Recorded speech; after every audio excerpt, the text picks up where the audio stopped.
రామ కోదండ రామ రామ కళ్యాణ రామ రామ కోదండ రామ రామ కళ్యాణ రామ రామ సీతాపతి రామ నీవే గతి రామ నీకు మ్రోకేతి రామ నీచే జీకేతి రామ కోదండ రామ రామ కళ్యాణ రామ రామ కోదండ రామ రామ కళ్యాణ రామ రామ కోదండ రామ రామ కళ్యాణ రామ.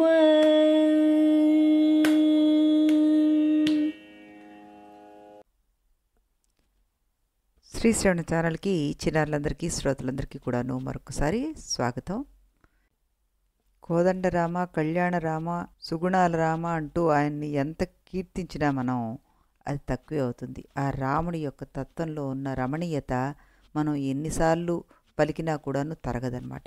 అలాంటి చక్కటి కృతిని భైరవి రాగంలో కూర్చున్నటువంటి త్యాగరాజ కృతిని వినిపించిన పావనికి అనేక ఆశీస్సులు తెలుపుతూ మనం ఈరోజు కథలో ముందుకు వెళ్ళడానికి ప్రయత్నం చేద్దాం.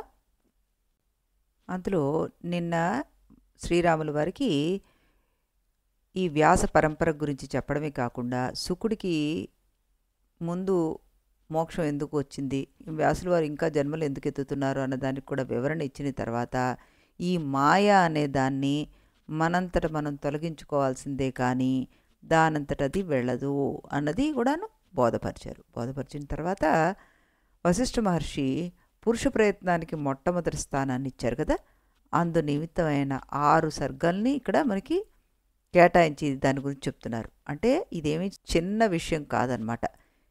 ఏదో కర్మ ప్రకారం జరిగిపోతుందిలే అనే మాట ఏమాత్రం ఒప్పుకోరు. సామాన్యంగా లోకంలో కాస్తో కూస్తో దైవభక్తిగా వైరాగ్యంగా ఉండే వాళ్ళని చూస్తే వాళ్ళలో చాలామంది మట్టి ముద్దల్లాగా సోమరిపోతుల్లాగా ఉంటూ ఉంటారు. మోక్షం కావాలనుకునేవాడికి అలా సోమరిపోతిగా ఉండే సావకాశం ఎంత మాత్రం లేదని ఈ 6 సర్గల్లో వశిష్ఠుల వారు మనకి నిరూపిస్తున్నారన్నమాట. సరే, సోమరితనమా ఉండకూడదు, ఒప్పుకున్నాం. సాధకుడు ఏం చేయాలి అప్పుడు? వ్యాపారాలు చెయ్యాలా, యుద్ధాలు చెయ్యాలా, యజ్ఞాలు చెయ్యాలా? ఇవేవి మోక్షానికి సూటిగా పనికొచ్చేవి కావుగా. సాధకుడు నిరంతరం చురుకుదనంతో సూటిగా ఆత్మవిచారణ చెయ్యాలంటున్నారు. ఇది 2వ మెట్టు. ఈ ఆత్మవిచారణ విధానాన్ని వశిష్ఠ మహర్షి ఇక్కడ సంగ్రహంగా ప్రతిపాదించారు. ఎందుకలా సంగ్రహంగా చెప్పాడంటే దానికి ఒక ముఖ్య కారణం కూడా ఉందన్నమాట. ఈ రోజుల్లో మన అందరం కూడాను ఏం చేస్తుంటాం, చాలామంది ప్రముఖులు రాసిన పుస్తకాలన్నింటినీ చదివేస్తూ ఉంటాం. రకరకాల వేదాంత పుస్తకాలను కూడా చదువుతూ ఉంటాం. కానీ చాలామంది ఎంగిల్ చేత్తో కాకిని కూడా తోలరనమాట. అంత పీనాసిగా ఉంటారు, పరమ స్వార్థంగా ఉంటారు. చూసే వాళ్ళకి అనిపిస్తుంది, ఈయన ఇన్ని వేదాంత గ్రంథాలు చదువుతున్నాడు కదా, ఆయనకి ఇంకా వేదాంతం పట్టినట్లు లేదేమిటి అని.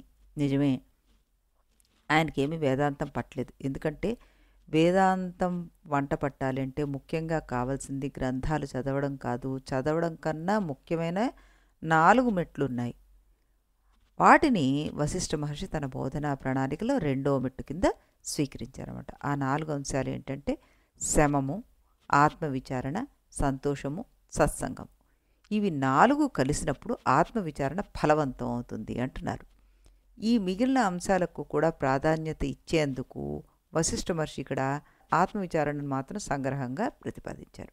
ఈ 4గింట్లో శమం అంటే శాంతిని కలిగించే గుణం, ఆత్మవిచారణ అంటే ఆత్మతత్వాన్ని మననం చేసుకోవడం అన్నమాట. సంతోషము అంటే వెనక జన్మల కర్మ వల్ల వచ్చిన ఐహికములైన కష్టసుఖాలను సంతోషముగా స్వీకరించడం. అంటే కష్టాలు వస్తే పోవాలనే ఆరాటం, సుఖాలు వస్తే మళ్ళీ మళ్ళీ ఇలాంటి సుఖాలే కావాలనే ఆరాటం, ఈ 2 ఆరాటాలు లేకుండా ఉండాలన్నమాట. అదే సంతోషం. ఇక సత్సంగం అంటే ఏంటి? సద్గురులను సత్పురుషులను ఆశ్రయించడం. ఇలా 2వ మెట్లో ఆత్మవిచారం అనేది ఒక అంశంగా ఈయన తీసుకొచ్చారు. ఈ ఆత్మవిచారణ చేసేటప్పుడు ఆ విధానంలో అనేక దృష్టాంతాల్లో ఆలోచించవలసిన అవసరం కూడా ఉంది. అంటే అనేక కోణాల్లో ఆలోచించాలన్నమాట. అంటే దాన్ని ఎలా అర్థం చేసుకోవాలి? ఈ విషయాన్ని తన 3వ మెట్టుగా ఆయన చెప్పడం మొదలుపెట్టారు. ఆ 3 మెట్ల మధ్యలోనే తాను చెప్పబోయే గ్రంథంలో ఎన్ని శ్లోకాలు ఉంటాయో, ఎన్ని అధ్యాయాలు ఉంటాయో ఆ సంఖ్యను కూడా వాల్మీకి మహర్షి వశిష్ఠ మహర్షి నోటి ద్వారానే చెప్పించేశాడు. ఇలా ప్రణాళికాబద్ధంగా బోధనంతా చేసిన తర్వాత చివరిలో వశిష్ఠ మహర్షి ఈ బోధకు ఫలితం ఏమిటో అందంగా చెప్పారు. ఏమన్నారు? దేహాత్మ జ్ఞానవత్ జ్ఞానం దేహాత్మ జ్ఞానబాధకం ఆత్మన్యేవ భవేద్యస్య స నేచ్చన్నపి ముచ్యతే అన్నారు. అంటే ఇది మనకి ముముక్షు ప్రకరణలో 20వ సర్గలో 15వ శ్లోకం దగ్గర ఆయన చెప్పిన శ్లోకం అన్నమాట. ప్రతివాడికి ఈ దేహం నేనే అనే జ్ఞానం గట్టిగా ఉంటుంది. వశిష్ఠ మహర్షి చెప్పిన రీతిలో 3 మెట్లుగా ఆత్మవిచారణ చేస్తే వాడికి దేహం అనే ఆలోచన పోతుందిట. పరమాత్మనే నేను అనే జ్ఞానం కూడా వస్తుందిట. పూర్వం దేహం అనే నేనే అనే జ్ఞానం ఎంత బలంగా ఉండేదో ఇప్పుడు పరమాత్మనే నేను అనే జ్ఞానం అంత బలంగా ఏర్పడుతుంది అంటూ నొక్కి వక్కాడించి ఇక్కడ చెప్పేస్తున్నారు. అలా ఏర్పడితే వాడు వద్దన్నా కూడా ముక్తి పొందుతాడు అంటూ వశిష్ఠ మహర్షి వారు ఇక్కడ ప్రతిపాదించారనమాట. అలాగా ఆయన ఒక్కొక్క ముముక్షు వ్యవహారాన్ని ఒక్కొక్క మెట్టు కింద మనకి చెప్పడం జరిగింది. ఈ ప్రణాళికలో మొట్టమొదటి మెట్టు పురుష ప్రయత్న స్థాపన. దాని గురించి ఆయన ప్రారంభించారు. శ్రీరాముడు వాళ్ళకి చెప్తున్నారు, శ్రీరామ, ఊళ్ళో ఒకడు మంచి ఉద్యానవనం పెంచాడని, దానిలో రంగురంగుల పూల మొక్కలు తీర్చిదిద్దాడని తెలిసింది. దాని గురించి విని చూడాలని నువ్వు వెళ్ళావు. కానీ ఆ వెళ్ళడం అమావాస్య నాడు అర్ధరాత్రి వెళ్ళావు. నీకేమైనా అందాలు కనిపిస్తాయా? రంగురంగుల పూల అందాలను చూడాలనే కోరిక నీకు ఉంటే నువ్వు పగటిపూట పోవాలి. అంతేగాని రాత్రిపూట వెళ్తే ఉపయోగం లేదు కదా. అసలు వెళ్లకుండానే ఇంట్లో కూర్చుని ఆ పూలు బాగున్నాయట అని కలవరిస్తే అసలు లాభం ఏమైనా ఉందా? లేదు. లోకంలో ఎవడైనా సరే ఏదైనా ఒకటి కావాలని కోరిక ఉంటే దానికి తగిన కృషి చేయాలి. ఈ తగిన కృషియే శాస్త్రీయ ప్రయత్నం అనే పేరుతోటి పిలువబడుతుంది మనకి. రాత్రిపూట తోటకు వెళ్ళడంలాగా తగని కృషి చేస్తే దానికి అశాస్త్రీయ ప్రయత్నం అని పేరొచ్చింది. కాబట్టి లోకంలో ఎవడైనా సరే శాస్త్రీయమైన కృషి చేస్తే సత్ఫలితాన్ని పొందుతాడు. అశాస్త్రీయమైన కృషి చేస్తే శ్రమ మాత్రం మిగులుతుంది కానీ ఫలితం దక్కదు. ఏ కృషి లేకుండా కూర్చుంటే కూడాను ఫలం ఉండదు. ఇది లోకంలో ఉన్న నియమం. లౌకిక విషయాల్లోనే కాదు, పారలౌకిక విషయాల్లో కూడా ఇంతేనయ్యా. ఈ నియమానికి మాత్రం తిరుగులేదు. ఇది ఒప్పుకుంటావా అన్నట్ట. తర్వాత ఇంకా ఆయన దాన్ని ఎలా కొనసాగించారు? కానీ శ్రీరామ, లోకంలో కొంతమంది ప్రతిదీ దైవం ప్రకారమే జరిగిపోతూ ఉంటుంది, విధి ఆడించినట్లు ఆడడమే మనమంతా చేసేది, మనుషులంతా దేవుడి చేతిలో కీలుబొమ్మలు, ఇలాంటి మాటలు మాట్లాడుతుంటారు. అలా మాట్లాడేటప్పుడు వారి ఉద్దేశం ఏంటంటే మానవులు ఎంత ప్రయత్నం చేసినా ఏమీ లాభం లేదని, దైవం అనబడే వాడు ఒకడు ఆకాశంలో కూర్చుని వాడికి తిక్క పుట్టినట్టుగా వాడి ఇష్టానుసారంగా కష్టసుఖాలను మన నెత్తి మీద రుద్దుతూ ఉంటాడని చెప్తుంటారు. కానీ కొంచెం జాగ్రత్తగా గమనిస్తే అలా మాట్లాడే వాళ్ళ జీవితంలోనే మనకి కొన్ని సన్నివేశాలు కనిపిస్తుంటాయి. ఏమిటంటే, అనుకోని పెద్ద కష్టం వాడి నెత్తి మీద వచ్చి పడితే వాడు ఏడుస్తూ, నా కొడుకు పెద్ద ధనవంతుడైపోయి నన్ను పోషిస్తాడు అనుకున్నాను, నా కర్మ కాలిపోయి ఇలా అయిపోయిందని శోకాలు పెడతాడు. దీన్ని బట్టి నా కర్మ అన్న, దైవం అన్న, విధి అన్న, ఇలాంటి మాటలన్నా ఒకటే అని మనకి అర్థం అవుతుంటుంది. వాడు నా కర్మ అన్నాడు. ఏమిటి కర్మ? వాడు పూర్వజన్మలో చేసుకున్న కర్మ అన్నమాట. ఇప్పుడు వాడు సరదా కోసమో తన గొప్పతనం చూపించుకోవడం కోసమో నిప్పురవ్వను చేత్తో పట్టుకున్నాడు అనుకోండి, వాడి చెయ్యి కొంచెంగా కాలిందనుకోండి, అప్పుడు వాడు నా కర్మ అనడు. ప్రత్యక్షంగా చేసిన పనికి ప్రత్యక్ష ఫలితం కనిపిస్తే దాన్ని వాడు కర్మ అని అనడు. అన్నం తింటే ఆకలి పోయిందనుకోండి, నా కర్మ అనడు. పూర్వజన్మలో ఎప్పుడో చేసుకున్న కర్మని వాడు నా కర్మ అని పిలుస్తాడు. కనుక రామా, ప్రతివాడు నా కర్మ అని పిలిచేది, దైవం అని, విధి అని పిలిచేది ఒకటే. కాకపోతే ఇప్పుడు ప్రస్తుతం చేస్తున్న కర్మని కర్మనే అంటున్నాం, పాత జన్మలో కర్మని కర్మనే అంటున్నాం. ఇది కొంచెం గందరగోళంగా ఉంది కదా. కనుక పాత కర్మకు విధి అని పేరు పెట్టాడు. కానీ కొంతకాలం అయిన తర్వాత ఆ పేరు పెట్టారనే విషయం కూడా మర్చిపోయి విధి అనే దాన్ని ఒకడు ఆకాశంలో ఎవడో ఉండి ఆడిస్తున్నాడు అనే భ్రమలో పడిపోయాడు. ఇది మన లోకంలో ఉండే తీరయ్యా.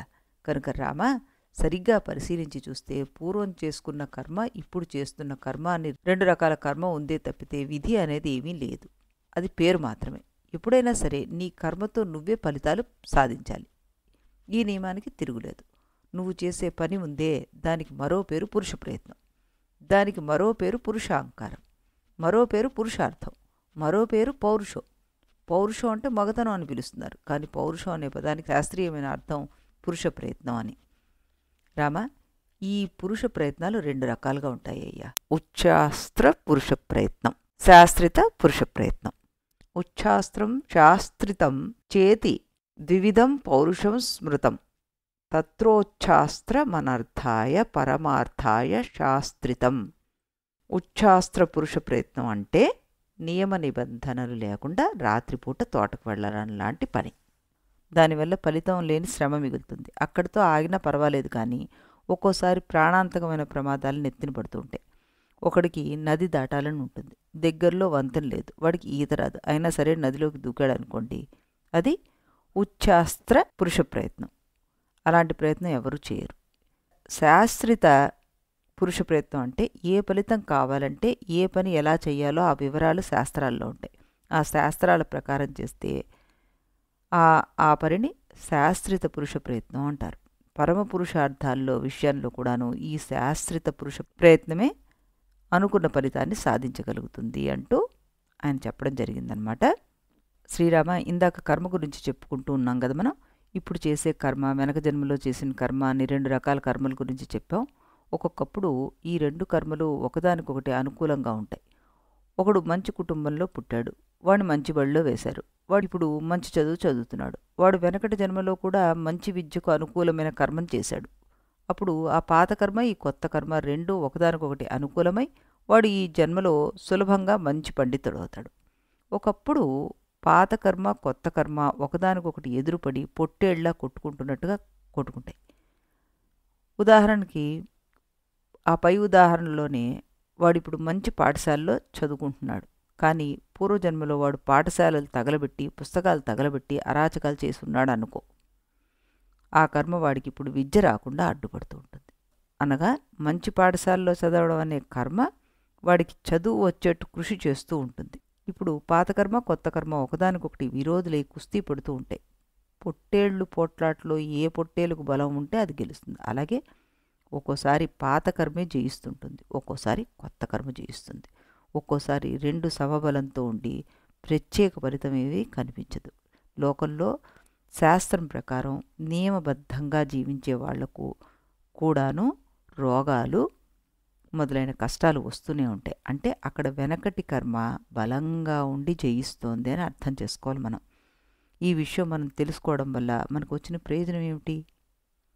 వెనకటి కర్మ బలంగా ఉంటే కర్మ జయిస్తుంది, బలం తక్కువగా ఉంటే ఓడిపోతుంది. ఈ మాట తెలుసుకున్నా ఒకటే, తెలుసుకోకపోయినా ఒకటే. ఇది నాకు చెప్పి ప్రయోజనం ఏమిటి అంటావేమో. ఆ మాట ఒక్కటే చెప్పి ఊరుకోవట్లేదు కదా. ఇప్పటి కర్మ బలంగా ఉంటే ఇదే జయిస్తుందని కూడా చెప్పాం. ఇది ముఖ్యమైన మాట. సాధకుడు దీన్ని పట్టుకోవాలి. వాడు పట్టుబట్టి తీవ్రమైన పురుష ప్రయత్నం చేసి అనర్థాలు కలిగించే పాత కర్మను పటాపంచలు చెయ్యాలి. సాధకుడు ఈ రకంగా చేయగలడనమాట. అందుకే మేము నీకు ఈ మాట ఉపదేశిస్తున్నాం అంటూ చెప్తున్నారు వశిష్ఠుల వారు. ఇప్పటి పురుష ప్రయత్నం సరిగా సాగకుండా అడ్డుపడ్డం ఏమిటి అంటే నీ పాత జన్మలో నువ్వు చేసుకున్న కర్మలే అని చెప్పాం. కొందరు దీన్ని సరిగ్గా అర్థం చేసుకోక వెనుకటి కర్మలను బట్టి ఇప్పటి కర్మలు జరుగుతాయి కాబట్టి ఇప్పుడు కర్మలు స్వతంత్రంగా జరగమంటే జరగవు అని పాడు ఆలోచన పడుతూ ఉంటారన్నమాట. దీన్ని రూపుమాపుకోవాలి. పై రకంగా మాట్లాడే వారి ఉద్దేశం ఏమిటో మనం కొంచెం వివరంగా తెలుసుకుందాం అంటూ ఆయన పాత కర్మలను తాను చేసిందే అంటూ చెప్పడం మొదలుపెట్టారు. దీనికి సంబంధించిన విషయాన్ని మనం రేపు తెలుసుకుందాం. ఇప్పటి వరకు చెప్పిన దాన్ని మనం ఒకసారి అవగాహన చేసుకుని మళ్ళీ రేపు దీన్ని కంటిన్యూషన్ వింటే మనకి ఈ బోధ ఏంటి అన్నది స్పష్టంగా అర్థమవుతుంది. మనం మళ్ళీ రేపు మరొక కొత్త కృతితోటి మన ఈ యోగ వాసిష్టం మరొక ఎపిసోడ్ని మొదలు పెడదాం. అంతవరకు సెలవు.